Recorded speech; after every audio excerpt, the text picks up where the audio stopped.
Lipolysis.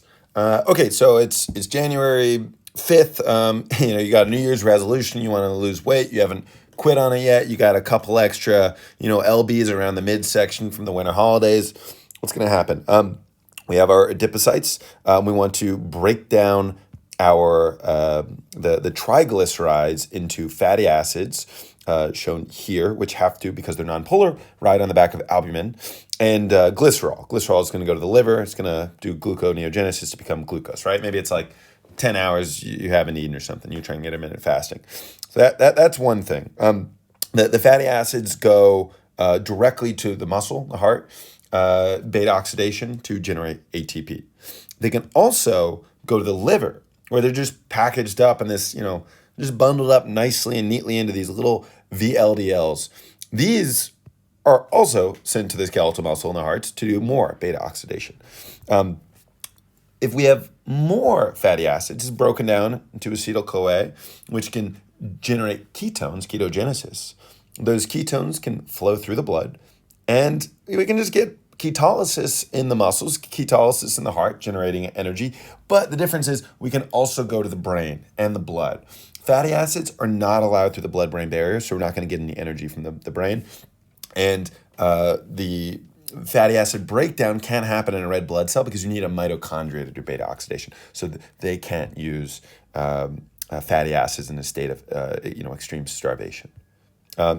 So this is just, that was the overview. Let's go into the specifics a little bit more. So this is fatty acid mobilization here. We have an adipocyte, hormone-sensitive lipase, right? This could be epinephrine. This could be glucagon. And I actually think the main one on this is just less insulin causes actually the main thing to affect this. Breaks down the triglyceride into fatty acids, puts them on the albumin, takes them through the blood, and gives them to the target cell, which is energy hungry. In actuality, it's a little bit more complicated. We really just take them off one at a time. Triglyceride becomes, diacylglycerol becomes monoglycerol. I'm just taking off a little fatty acid every time. And eventually we're going to take that last one off, and then the glycerol. Again, glycerol goes into gluconeogenesis. This is albumin to the cells for beta oxidation, or it can go to the liver where it's VLDL. Or it goes to the liver where ketogenesis happens. We got a lot of enzymes. Enzymes. I think the main one to know would be hormone-sensitive lipase. For whatever reason, that's just the one I always see the most. So now they get to the cell. We want to break down these fatty acids into something a little bit more bite-sized, into acetyl-CoA, which we can just put into the Krebs cycle. So remember, like one little tidbit about acetyl-CoA is it's never allowed to go back to the pyruvate. And one thing about that is it's the CoA actually it traps something. It's not allowed through a membrane. It's kind of similar to how when we put glucose into a cell, the first thing we do is hexokinase to make it glucose 6-phosphate. That traps it. So if fatty acid comes into the cell, boom, we slap it on with the CoA. That traps it in the cell. Cannot get through a membrane. Well, that's kind of a problem. I mean, we wanted to stay in the cell. That's good. But it's also a problem because, now I want it to go to the mitochondria. That's where beta oxidation happens. But again, it's got a CoA. It's not allowed through the membrane. So we have carnitine acyl transferase. Sometimes, so this is CAT1, sometimes called CPT1 because acyl just means fatty acid, and the main fatty acid that we have is palmitate. So carnitine acyl transferase is really just also carnitine palmitate transferase. So we swap the CoA for a carnitine, and that allows it now into the cell. Well, now it doesn't really need the carnitine anymore. So immediately the first thing to happen is we're just going to, just put the CoA back on it because we don't want it to go backwards. Right now it cannot go through the membrane. So we just make it back to a CoA, and the carnitine just goes back to where it was. So this is CAT2 or CPT2. So these are right back to back, right? The picture actually makes it look like they're farther apart. They're like both right in the, right by the membrane. Something to know about CPT1, it is the rate limiting enzyme. And as such, it's highly regulated. So what the heck is melanoCoA? Well, we'll come to this. This is when you're doing fatty acid synthesis, which is the exact opposite thing, right? Fatty acid breakdown is I'm hungry and I need energy. Fatty acid synthesis is that was a couple weeks ago when I'm eating the candy cane and like the, Christmas turkey or whatever you're eating. And so if you're building fat, you have a lot of melanoCoA. And so it would make not a lot of sense to be building fat and breaking down fat at the same time. So melanoCoA from the anabolic pathway goes ahead and inhibits the catabolic pathway so that you don't have separate streams going. So now we have this fatty acid or actually, let's see. Another quick note is we have a lot of fatty acids. There's a large variety. The main one would be palmitate, which is 16-0, right? 16 carbons, no double bonds. But there's short fatty acids, medium fatty acids, long fatty acids, and very long fatty acids, which are going to go to the peroxisome. And medium chain and long chain in normal cells go through the mitochondria with the acyl-CoA and the carnitine, blah, blah, blah. But if something's really small and nonpolar, it can just diffuse through membranes. The medium and long are a little bit too far to diffuse, which is why they need the whole carnitine to shuttle them in, right? I guess I'm just thinking this now. You can think of the car, shuttle, right? Same thing. So carnitine, is kind of like a shuttle. It brings it in. All right, so now we have the fatty acyl-CoA, right? Again, so we had a fatty acid. We put it in the cell. CoA traps it. Good, but also bad, because now it can't get through the mitochondrial membrane. Okay, we'll just put on a carnitine and take off the carnitine. That shuttles it in. Now put the CoA back on because I don't want it to go out, right? So it all kind of makes sense if you think about it. Okay, now it's in the mitochondrial matrix. Let's break it down. We have the short chain dehydrogenase, the medium chain dehydrogenase, and the long chain dehydrogenase. This might be the part that you remembered on the MCAT. This is technically specifically the beta. Everything else is how do we get it in, et cetera. Get it from the fat cell to here, and then how do we get it in the mitochondria? This is now beta oxidation, where we're doing like the oxidation and the hydrolysis and the oxidation and the breaking. Now, the main idea is that we want to break it down to acetyl-CoA, and as we said, acetyl-CoAs in the liver can be made to be ketones, which we can ship through the blood and feed the muscles, but also, importantly, feed the brain and the hearts.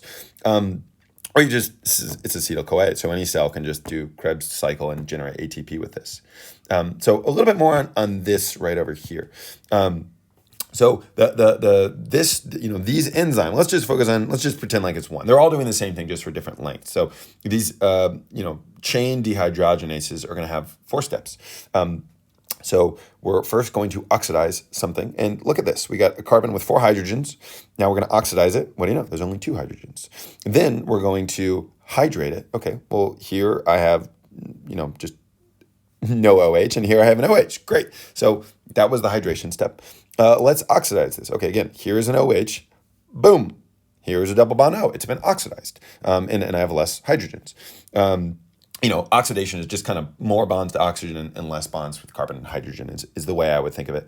And then thiolysis, the last step, we are now breaking off an acetyl-CoA. And then we're repeating this, right? It's a cycle. So every time you do this cycle, the chain, the fatty acid is going to get 2 carbons shorter, right? Because an acetyl-CoA is 2 carbons. So, and each turn is going to generate an FADH2. Boom, that's an FADH2.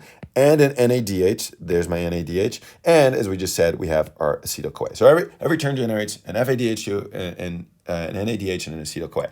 Okay, so let's imagine we had a fatty acid that's 10 carbons long. So 10 divided by 2, that's 5, right? Actually not. 10 divided by 2 sure is 5. But there's 4 cycles. And so that means we're actually just going to get 4 FADH2, 4 NADH.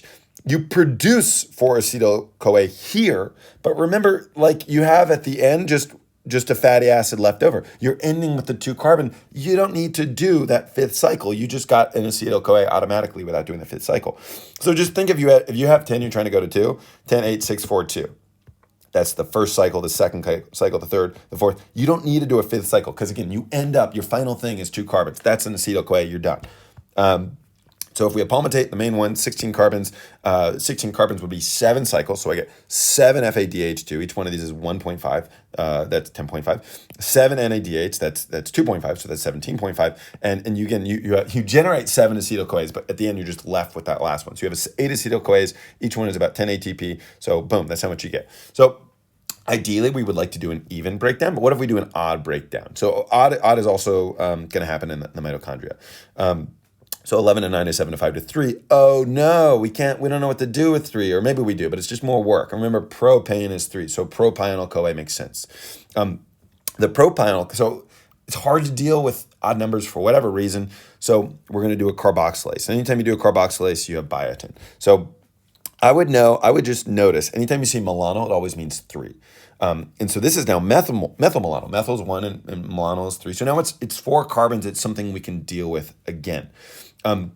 This is going to be generated into succinyl-CoA, which can just, is part of the Krebs cycle. Or if you're in the liver, you can just go ahead and do gluconeogenesis, make some glucose. And remember, it's also important for heme generation. Now, there's an important note on this B12 right here. If this B12 is missing, if you have a B12 deficiency, this enzyme can't work. So what happens? The levels of this go up. Okay, who cares? Why do we care?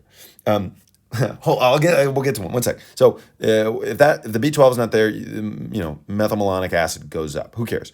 Well, keep in mind that if you also have a B12 or a folate deficiency, we can't do this. So that doesn't work. So that is also going to go up. So B12 would cause homocysteine to go up as well, but also so would folate. Remember that folate and cobalamin, B12, they do a lot of similar things, right? They're both involved in this very important kind of like methylation stepway process that affects hematopoietic cells, causes megaloblastic anemia, but we really want to differentiate them, and that's a very high yield. So hopefully we can see then that homocysteine causes both of these levels to go up. Homocysteine goes up if you have a B9 or B12 deficiency, but you only have the methylmalonic go up in the B12 deficiency. So what if we have a carnitine or an MCAD deficiency? These are going to be two common fatty acid breakdown deficiencies. And yeah, those two, but for whatever reason, it's mainly this one or carnitine. So MCAD, the enzyme, just doesn't work as well. And carnitine, I think the idea is that you for whatever reason, you're peeing more carnitine out, like the transporters to get them back into the bloodstream. It's just not working as well. So you lose more of them than you'd like. So both of these are going to have really similar symptoms, right? At the end of the day, right, we have, fatty acid, we trap it. We have our car is a shuttle. We get it in here, right? That's CPT1, then CPT2. Now we got it here. Now we do beta oxidation, right? So we have this, and we have this is not functioning. Well, one, you're going to have hypoketosis, because in the liver, acetyl-CoA can make ketones and blah, blah, blah. So you can't have that happen if you don't have as much acetyl-CoA, and you won't get acetyl-CoA if either of these, one or two, is not working. And if that's the case, well, you might have, you also can't beta oxidation. You're going to have less energy because you don't have ketones. And you're going to have less energy, especially because you can't do beta oxidation in your muscles and your heart. So you're going to have muscular weakness. And you know what? If you don't use it, you lose it. Hypotonia, you're going to lose muscle tone. And there are a lot of different ways to think about this next one, but the easiest one is, okay, we don't have ketones. We don't have fats. Our body still has to keep us alive. So still a lot of energy demand. So we're just going to be really consuming all of the sugar in our blood, way more than we would like. So you're going to become quite hypoglycemic.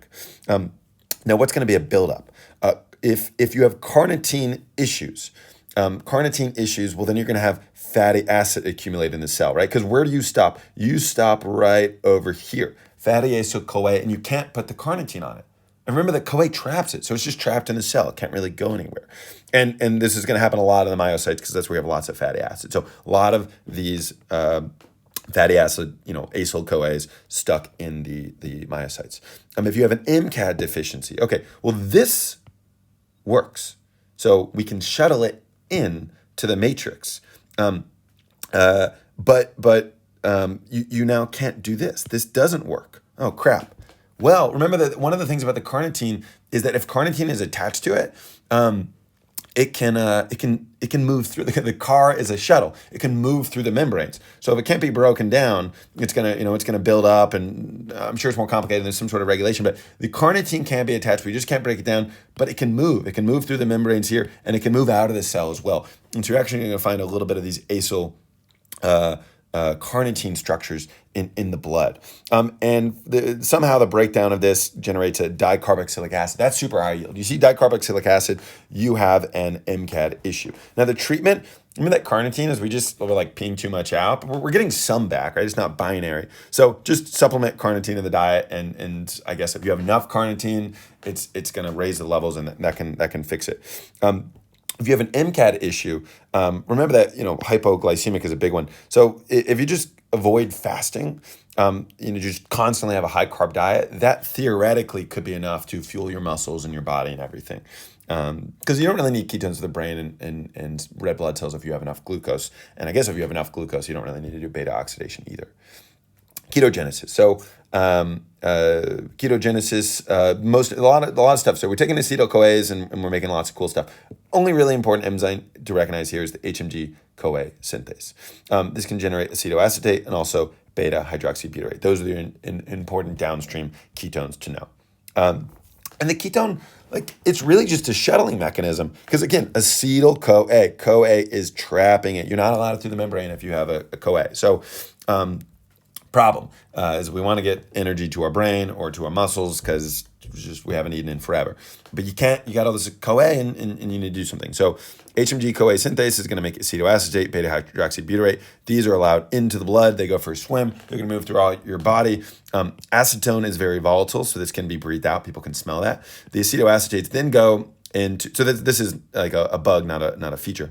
The ketones here, the acetoacetate, the beta-hydroxybutyrate, they just go into the muscles where they're just broken down and they make acetyl-CoA, and then that's great. We can just use acetyl-CoA in the Krebs cycle, make energy for our muscles. Again, as we said, fat is not allowed through the blood-brain barrier. Red blood cells do not have mitochondria, so you cannot do beta oxidation. We have our alpha carbon here. Alpha carbons, due to resonance, are very acidic. So we can lose this hydrogen. We have this, which means we have an H plus floating around. Where is it floating around? Probably in the blood. This is going to cause acidosis, ketoacidosis, often said to be diabetic ketoacidosis, though there are other causes. So remember Le Chatelier's principle, we can actually kind of ignore this one. So just to notice the left side and the right side, reactants, products. Problem is that we're generating too much of this H+. So we're going to have a Le Chatelier shift this way. I'm going to have less of this. So the bicarb is going to go down and the CO2 is going to go up. And if the CO2 goes up, your body doesn't want too much CO2, so it's gonna tell you to get rid of it. How do you get rid of it? You're gonna start hyperventilating. There's a very specific cause and sound and type of hyperventilation. It's called Kussmaul breathing. And as we just said, that the ketones are kind of volatile, so this can create like this fruity breath odor. You're just on a keto diet, a low sugar diet could theoretically cause this. Diabetes as well. Now, type 1, type 2. Because I think for really to be diabetic ketoacidosis, you got to have a crazy low blood sugar. You got to have crazy low blood. So you could have it with type 2. Type 2, remember, is you still got insulin. The receptor is just not working as well. It'd have to be really advanced type 2 for it to be diabetic ketoacidosis. And I'm not even sure about the low sugar diet. I don't know, maybe it's possible, but the main one to know is diabetes type 1. You could also get it with a von Gierke's disease. So this is where glucose 6-phosphatase isn't working in the liver. Remember that this is pushing glucose from the liver out. So that means that glycogen in the liver cannot feed the rest of the body, right? Glycogen broke down to glucose, we need to push it out. You cannot push it out if the glucose 6-phosphatase is not working. You also can't do gluconeogenesis in the liver. Now, we have a lot of other glycogen storage diseases like Cory's, but these aren't going to be as bad because, now we can't get the glycogen broken down, but you can still do gluconeogenesis, right? So this one, glycogen isn't working and gluconeogenesis isn't an option. Here it's just glycogen. Again, though, really the main one is diabetes type 1 causes ketoacidosis. If you're an alcoholic, you just drink a lot. It might be more complicated, but this is at least how I remembered it. And at the end of the day, if you just know the effects, it's probably enough. A malate goes to OAA, last step of the Krebs cycle. NAD plus becomes NADH. Remember, just classic negative feedback, right? If we have a lot of NAD plus, not a lot of NADH, this reaction is very favorable. Now, if I have a lot of the product, this reaction might not run forwards, but it's actually might even be further than that because these reactions are often reversible. So actually, if I have a lot of NADH, I theoretically, I might not, I either won't generate OA or the OA might go backwards. In either case, my OAA level is going to go very low. Remember that OAA's job is to combine with acetyl-CoA to make citrate. And so I can't put acetyl-CoA. This is the whole point of acetyl-CoA is put it in the Krebs cycle. So if you can't do that, the acetyl-CoA is going to build up. And in your liver, if you have too much acetyl-CoA, your body's like, I guess we'll just turn it into fat. So you're going to do fatty acid synthesis, ship it off to the adipocytes. So you're going to get fat deposition. Additionally, what can you do with acetyl-CoA? You can make ketones in the liver. So this is where you have an alcoholic breath, and again, a metabolic ketoacidosis might ensue. And again, alcohol is just oxidized, generates an NADH. It's oxidized once more, generates another NADH. So too much NADH tricks your body into making fats and making ketones. because it doesn't know what to do with all this acetyl-CoA. All right, so short chain, medium chain, long chain, all can be broken down in normal cells, in like muscles mostly, in the beta, in the mitochondrial matrix. But if you have a very, very long chain, like over 21 or something, this goes to the peroxisome. Also, if you have a branched fatty acid, right? Fatty acids are normally like this, but I guess if you have a boop, boop, something like that, then this would also go to the peroxisome. For whatever reason, this breakdown generates lots of hydrogen peroxide, which is quite dangerous. We don't like this reactive oxygen species. So we have catalase to help reduce it and turn it into water. And so it's not a big deal. Very, very, very, very, very, very long chain fatty acids. They're still normal fatty acids. So it's still beta oxidation. It's just happening in the peroxisome. But it's a different pathway for the branched fatty acids. So those are in the peroxisome, but we now call this alpha for the branched ones. Peroxisomes do a couple other things. They can help conjugate bile, conjugate it, and they can generate a plasmalogen, which is just something important for myelin, and they play a role in steroid genesis as well. So a lot of diseases, most of these diseases are really just going to have to do with this, right? For whatever reason, certain phenotypes, like certain aspects are exaggerated, or those are things that the NBME might focus on, or first aid's focusing on, but it's going to screw up your liver bile stuff. It's going to screw up your nervous system because of the myelin, and it's going to screw up steroidogenesis, which is the testes and the ovaries making their sex hormones, and the adrenal glands, the adrenal cortex making cortisone, aldosterone, etc. So that's probably most of it. If you know that, you'll be fine. Now I'm going to go into some specifics.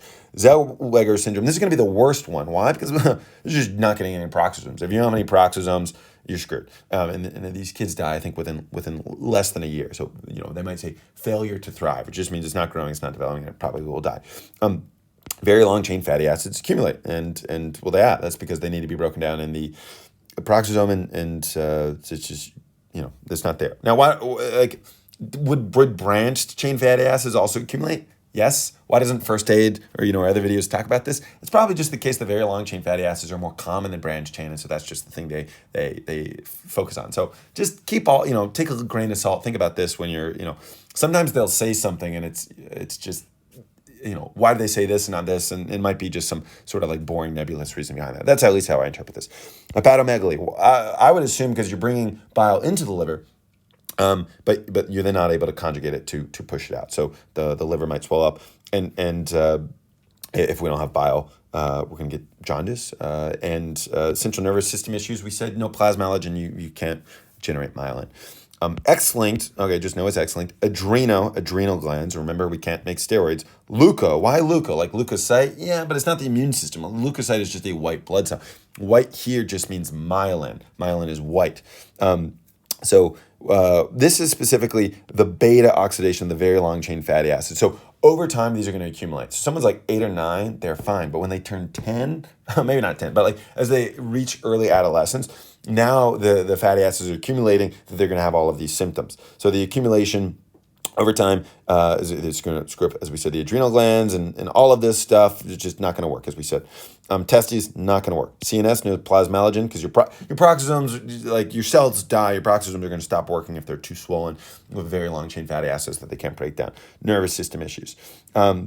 And there's a great movie based on a true story about like this boy in, I don't know, like 70s or 80s who had adrenoleukodystrophy. Normal boy, but until he turns like 10, he starts having all of these symptoms start to show up, and he gets really sick. And the dad, this is a real dad, real son, was a banker, no scientific background, and was really frustrated because the doctors were just saying, like, there's nothing we can do for him. And as a banker, he somehow came to the conclusion, helped invent something called Lorenzo's oil for his son Lorenzo, where I think it's just some sort of like long chain fatty acid, and it competes with an enzyme that generates very long chain fatty acid. So the very long chain fatty acid accumulation will be slower. It's a beautiful movie and a beautiful story, and it just seems like every image you find on the internet is just the guy like loving and kissing his son. And I thought it was beautiful. His son died in 2008, and then he died in like 2013, and at like 80. And I just, in my head, I thought like, I don't know, he held on just long enough to like take care of his son, and then he could let go. That's me being a boring romantic, but it's just such a sweet story. I thought it was worth sharing.